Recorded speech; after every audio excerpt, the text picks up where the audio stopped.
맞이해서 주님 앞에 서게 하는 힘, 기도라고 하는 제목으로 하는 말씀을 매일 함께 나누고자 합니다.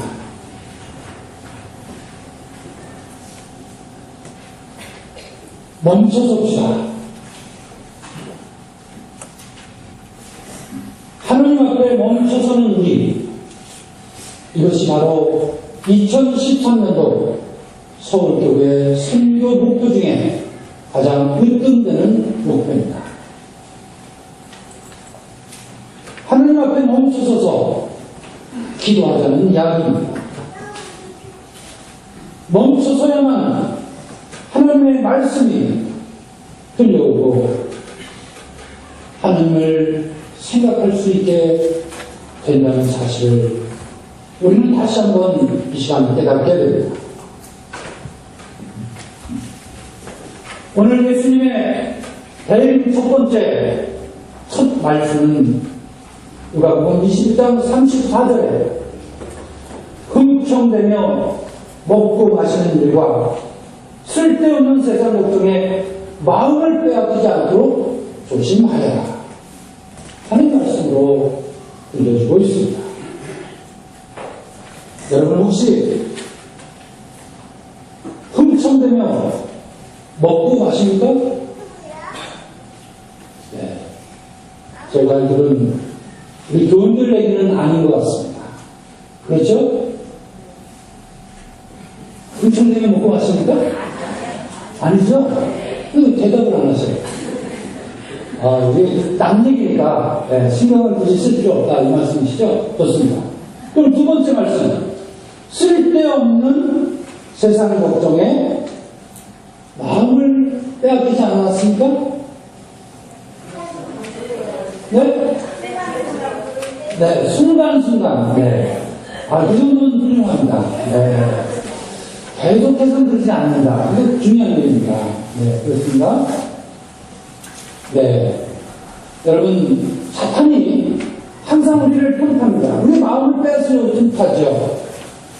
그런데 사탄이 틈타는 건 어쩔 수 없습니다. 하지만 사탄이 우리 마음에 둥지를 틀어서 거기에서 자리 잡고 살지 못하게 하면 그만하면 훌륭합니다. 그 정도 되면 쓸데없는 세상 걱정에 마음을 빼앗기지 않을 수 있습니다. 그러기에 우리는 바쁘게 세상을 살다가 이처럼 대림절과 같은 이 귀한 절기에 멈춰서는 일, 멈춰서서 하나님을 생각하고 하나님과 동행하는 일, 이것이 매우 중요한 일입니다. 얼마 전에 신부님들 모임이 있어서 갔습니다. 그랬더니 한 신부님이 스페인을 다녀왔다는 거죠. 스페인에 산티아고로 가는 길을 순례를 하고 왔다고 합니다. 원래 프랑스에서부터 시작해서 스페인까지 전 구간을 가면 대략 3개월이 걸리는데 자기는 시간이 없어서 열흘만 걷고 왔다고 하였습니다. 그랬더니 옆에 있는 신부님이 세미나인지 그래, 아니 무슨 몇백만 원씩 들여서 굳이 산티아고 길까지 걸어야 돼요? 아니 여기 가까운 제주도에 올레길도 있고 지리산에 가면 둘레길도 있고 북한산에 가면 무슨 길이요? 성곽길? 네, 거기도 둘레길. 그 다음에 성곽길. 강화도 가면 해안길. 이런 것도 있는데 그렇게 그 비싼 분들은 거기까지 갔다 와야 돼? 바쁘신 시민님이? 그랬더니 그만한 값어치를 합디다. 이렇게 얘기하는 거예요. 뭔 값어치를 해서 뭘 좀 믿겠습니까? 그랬더니 이 시민님이 자기 얘기를 하는 거예요. 친구는 외국 가고 또 가다가 혹시 굶어 죽을까봐 배낭에다가 잔뜩 몸도 이렇게 튼튼하신 분도 아니에요. 그러니까 한 30kg쯤 되는지 잔뜩 메고 들고 그래서 갔다는 거예요. 하루를 벗고 나니까요, 물집이 생겨가지고 물집이 터져가지고 도저히 걸을 수가 없더라고요. 그리고 내가 비싼 돈 내고 여기 왔는데 또 그리고 다음 지점까지 가야지 또 숙박실에서 또 잘 거 아닙니까? 이 양반이 다 해놨다 그래요. 그래서 생각하다가 짐을 주자. 그래가지고 짐을 다 풀어치고서는 가장 덜 중요하다고 생각되는 거를 과감하게 내놓고 버렸어요. 싫었어요. 걸었습니다. 이틀을 걸었는데 터진 물집이 상처가 나고 그래가지고 쓰라리고 해서 흔들 수가 없더라는 겁니다. 세 번째 날 3분의 1을 또 버렸습니다. 네 번째 날 또 버렸어요. 그래서 간신히 성야고보 성인을 추념하는 그 성당, 그게 최종 목적지래요. 거기에 도착할 수 있을 겁니다. 그런데 신부님 말씀이 그거예요.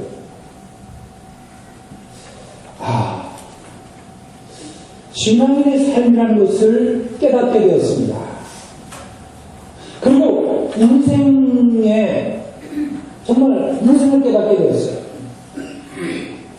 그게 바로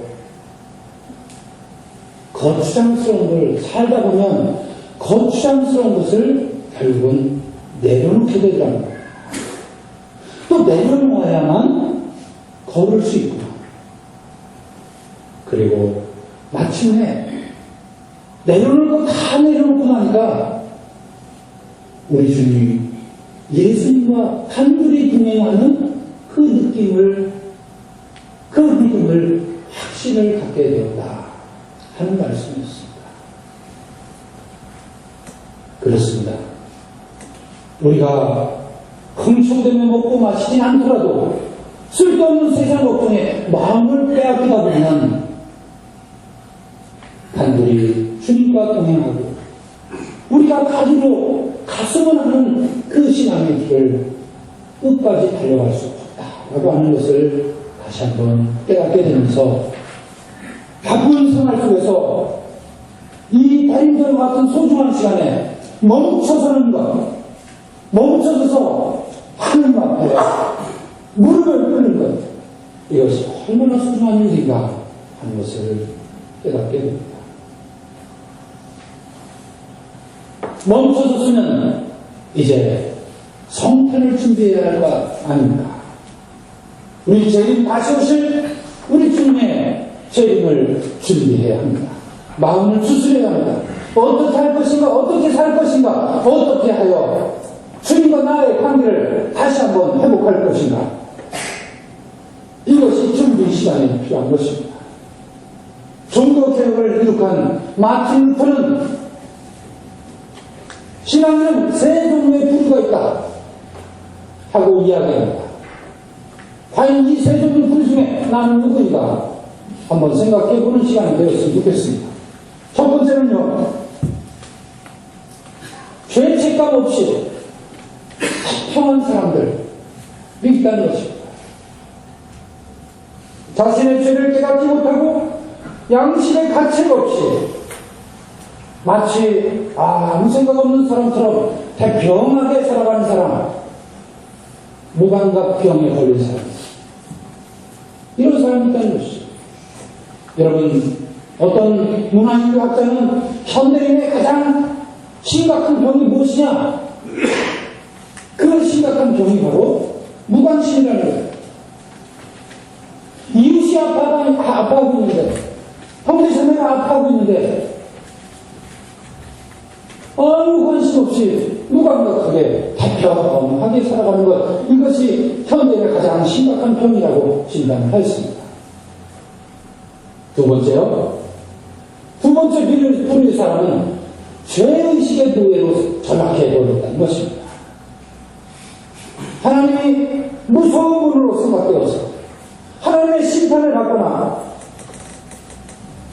하나님의 그 두려움에 사로잡혀서 좌절하고 식으로 결국 노예처럼 사는 그런 우리의 사람이 있다는 것입니다. 마지막으로는 죄사함을 하고 복음에 귀 기울이고 하나님 앞에 서는 사람, 코람 배우의 삶을 사는 사람, 하나님과 얼굴을 마주대고 나의 부끄러움을 하나님 앞에 용서받고 그래서 믿음의 열매를 맺는 사람, 이 세 부류의 신앙이 있다는 것이죠. 누구나 할 것 없이 세 번째 부류의 사람이 되기를 원할 것입니다. 그것이 목표로 되어야 하기도 하고, 오늘 누가복음의 21장 36절 말씀에 보면 사람의 아들 앞에 설 수 있도록 깨어 기도하라고 그렇게 말씀하셨죠. 오늘 데살로니가 전서의 말씀도 뭐라고 했습니까? 하나님 앞에 설 수 있도록 이라고 하는 표현이 있습니다. 여러분, 예수님 앞에 서는 일, 하나님 앞에 서는 일, 이것이 바로 코람데오의 사람입니다. 코람데오. 코람, 면전에서, 데오, 하느님 면전에, 하나님 앞에 서는 사람. 이 사람이 신앙입니다. 하나님 앞에 서 있는 사람만이 진정한 그리스도인인 것입니다.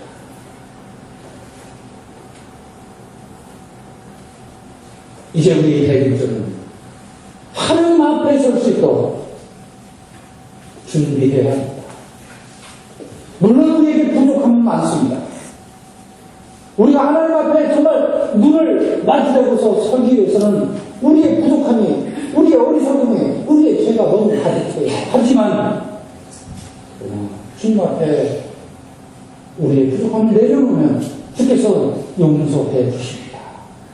그래서 그 용서받는, 그리고 예수 그리스도의 대속의 공로로, 십자가 보혈의 공로로, 그리고 주님 앞에 설 수 있도록 준비하는 기간 되기를 할 것입니다. 마지막으로 이제 늘 깨어 기도하라고 말씀하셨습니다. 깨어 기도합시다. 기도가 아니면 마치 브레이크가 고장난 자동차처럼 비탈길을 내려가는 그런 모습으로 바쁘고 정신없이 살아가는 우리의 모습을, 우리를 세울 수 있는 힘이 어떤 힘입니까? 그런 힘이 있습니까? 그 힘이 바로 기도입니다. 기도만이 정신없이, 또 때로는 정말 질주하는 우리를 세워서 하나님 앞에 서게 하시고 하나님과 만나게 하시고 하나님 앞에 용서를 구하게 하십니다. 기도는 내가 가지고 있는 생각, 내가 배웠던 지식, 이것대로 하는 것이 아니라 기도는 바로 하나님의 뜻으로 바꾸어주는 훈련을 하는 소중한 방법입니다. 내 생각을 하나님의 뜻으로 바꾸는 훈련, 이것이 기도하는 것입니다. 우리가 살다 보면 아는 것, 듣는 것이 많습니다. 신문도 보고요, 텔레비전도 보고요, 다큐멘터리도 보고요, 잡지도 보고요, 책도 보고, 그리고 그런 것보다는 사실 사람들하고 말하면서 듣는 게 많습니다. 근데 그런 정보를 가지고 내 마음대로, 내 뜻대로 판단하고 결단하고 살아가는 경우가 대부분이죠. 하지만 그거 그렇게 대단한 정보가 아닙니다. 인생에 정말 중요하고 소중한 목적, 보람된 목적을 달성하기 위해서는 하나님의 뜻대로 사는 것이 가장 소중한 것 아닙니까? 그래서 내 생각을 하나님의 뜻대로 바꾸는 훈련, 이것이 기도 훈련인 것입니다. 그래서 사도 바울은 데살로니가전서 5장 16절과 17절 말씀에 이렇게 말씀하시죠. 같이 읽을까요? 항상 기뻐하십시오. 늘 기도하십시오. 어떤 처지에서든지 감사하십시오. 이것이 그리스도 예수를 통해서 여러분에게 배우신 하나님의 뜻입니다. 그렇습니다. 하나님의 뜻은 기도하고 감사하십시오. 세 가지 말씀을 보면 기도가 가운데 있습니다. 그렇죠? 기도의 오른쪽에 기쁨이 있고요. 기도의 왼쪽에 감사가 있습니다. 이것이 신앙의 양날개입니다. 우리 신앙은 영적으로 땅만 바라보고 사는 사람 아니지 않습니까? 땅을 딛고 사나 하늘을 물어보는 사람, 하나님의 뜻에 민감한 사람, 그래서 영혼의 날개를 달고 하늘을 날고 싶은, 영적인 세계를 자유롭게 날고 싶은 그런 마음을 가진 사람이 우리 크리스천 아닙니까? 그래서 기도하는 자에게 오른쪽 날개 기쁨을 주시고 왼쪽 날개 감사함을 주신 것입니다. 기도로 기쁨과 감사를 누리시기를 원합니다. 이것이 하나님의 뜻이라고 했습니다. 우리가 하나님의 뜻대로 살기를 원한다 하여 된 신앙이 아닙니다. 기도하십시오. 여러분, 대림절만큼이라도 작은 기도를 좀 내려놓으십시오. 하나님, 이것 좀 들어주십시오. 저것 좀 들어주십시오. 하면서 떼쓰기식으로 하는 기도를 대림절만큼이라도 좀 내려놓으십시오. 큰 기도를 하십시오. 하나님과의 관계를 회복하게 해달라고. 하나님, 제가 하나님 앞에 바로 설 수 있게 해달라고. 하나님, 이웃과의 관계를 이웃에게 좀 더 큰 모습으로 자선을 베풀고 정말 관용을 베풀고 용서의 마음을 가지고 다가설 수 있도록 그런 신앙으로 좀 굳게 설 수 있도록 해주십시오. 감사하고 탈변하는 큰 기도로 대림절을 채우기를 원합니다. 이 대림절에 드리는 이 기도가 우리 인생의 전환점이 될 만큼 기도할 수 있도록 정말 열심히, 그래서 이 대림절을 지나고 마지막에 되는 성탄이 정말 진정으로 기쁘고 다시 오실 그리스도 예수 재림의 주님 앞에 당당하게 그 앞에 바로 설 수 있도록, 하나님 앞에 바로 설 수 있도록, 면전에서 부끄러움 없이 설 수 있도록 그렇게 서게 되는 신앙이 되기를 원합니다. 다시 오실 주님 앞에 올곧게 서시고 늘 깨어서 기도의 은혜로 충만한 대림절 되시기를 주님의 이름으로 간절히 축원을 드립니다. 네, 성부와 성자와 성령의 이름으로 말씀드립니다.